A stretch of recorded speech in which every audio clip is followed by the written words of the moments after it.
Alors, dans ce tutoriel, on va regarder comment on peut paramétrer la fenêtre de GeoGebra pour y voir quelque chose. Alors là, comme vous voyez, pour l'instant, sur la fenêtre, on ne voit pas grand-chose.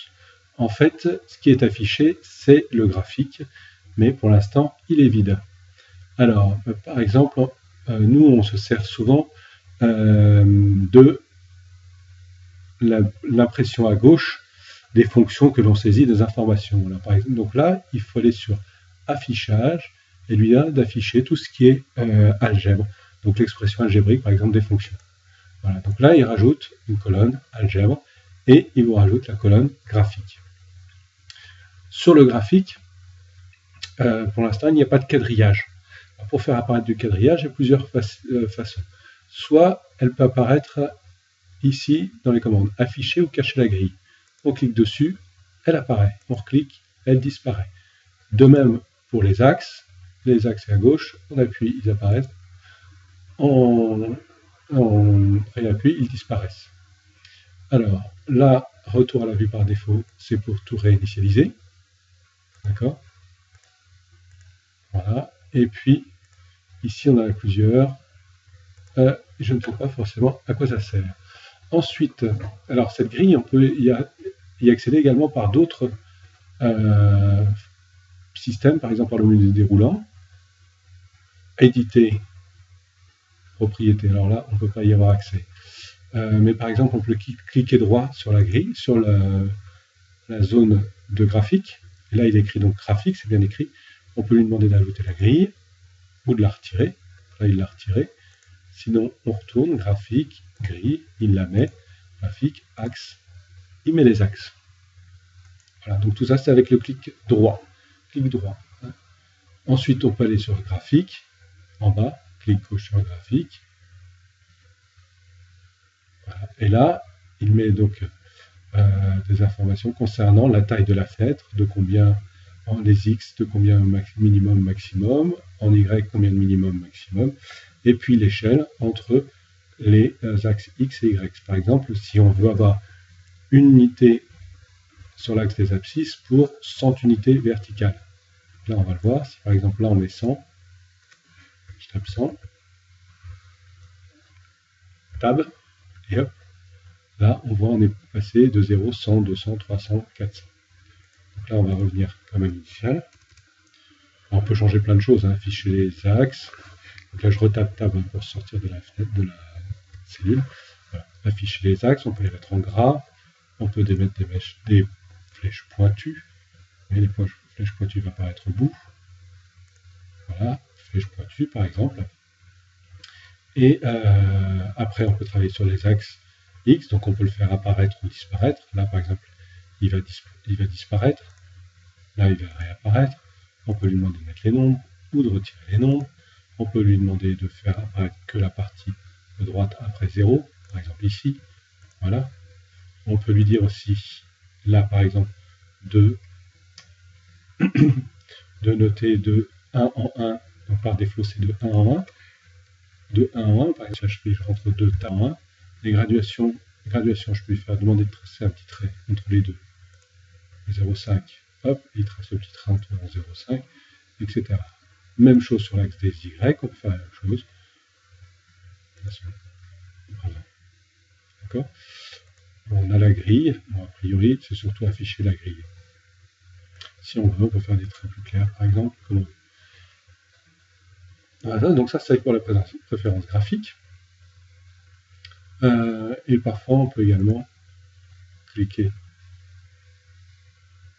en haut pour avoir accès à d'autres parties.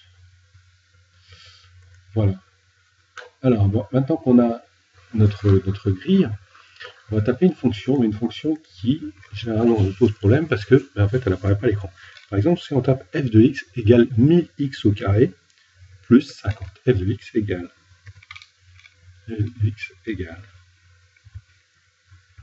1000x au carré plus 50. D'accord? On fait entrer.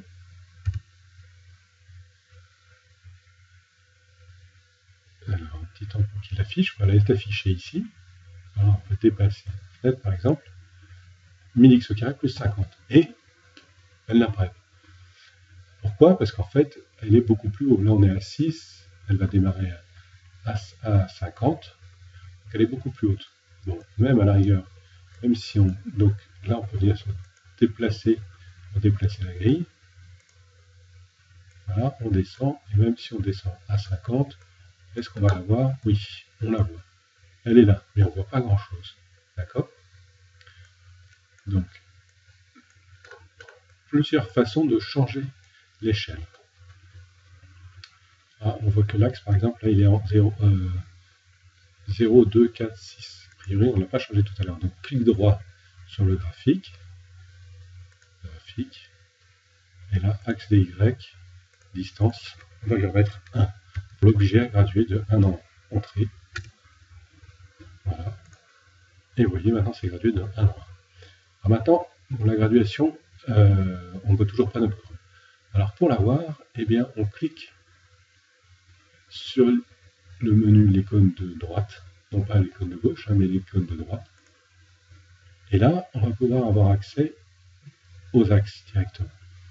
Et avec la flèche, on a donc une flèche verticale qui apparaît, c'est écrit axe Y, et on peut agrandir ou resserrer l'axe. Et nous, donc, on va le resserrer. D'accord? Le resserrer pour faire apparaître. De même que l'axe des X, on peut agrandir ou le resserrer. D'accord? Alors là, par exemple, le problème de quadrillage, c'est qu'il est tellement fin qu'il devient tout gris. Alors, ce qu'on va faire, c'est qu'on va lui demander de graduer verticalement, non pas de 1 en 1, mais par exemple de 1000 en 1000. Donc on reclique droit. Alors, parfois, quand on clique droit, vous voyez, il faut faire attention parce que là, j'ai cliqué droit près de la fonction, il met fonction. Mais nous, ce qu'on veut, c'est la fonction graphique. Il faut cliquer ailleurs, et là, graphique. Mais bien graphique.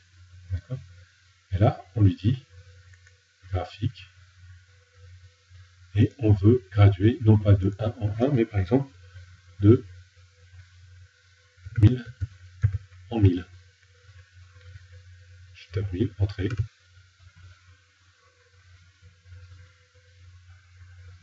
Voilà. Et alors là, par contre, on a un problème de graduation parce qu'il faut aussi qu'on réduise l'échelle. Donc on va dire, ici, quand j'ai 1 horizontalement, je veux avoir 1000 verticalement. Donc quand j'ai 1 horizontalement, je veux avoir 1000 verticalement. Je change, je tape Tab pour rester dessus, pour entrer. Voilà, 1000. Et là, elle réapparaît correctement. Donc on en a de 1 en 1 et 1000. Voilà. Là, si je veux, je peux réduire comme ça. Et de même, je peux réduire comme ça, verticalement, horizontalement, comme je veux, pour la présenter. Voilà. Si je veux déplacer le graphe, je peux le déplacer. Voilà. Bah, écoutez, maintenant, ce que je vous propose, c'est de trouver la forme, la bonne grille pour G de X égale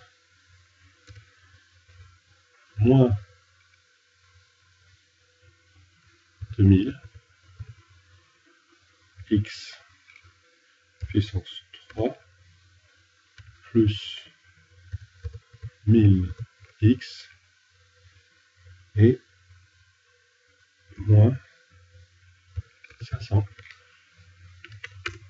Voilà. Et ben voilà.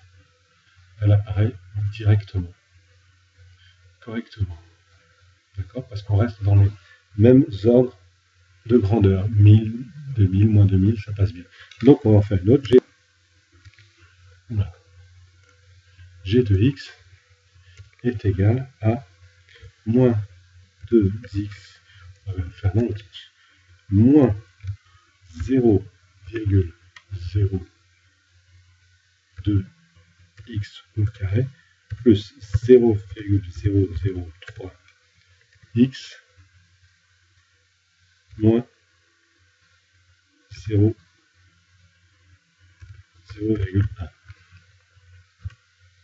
Voilà, elle est ici. À vous de jouer.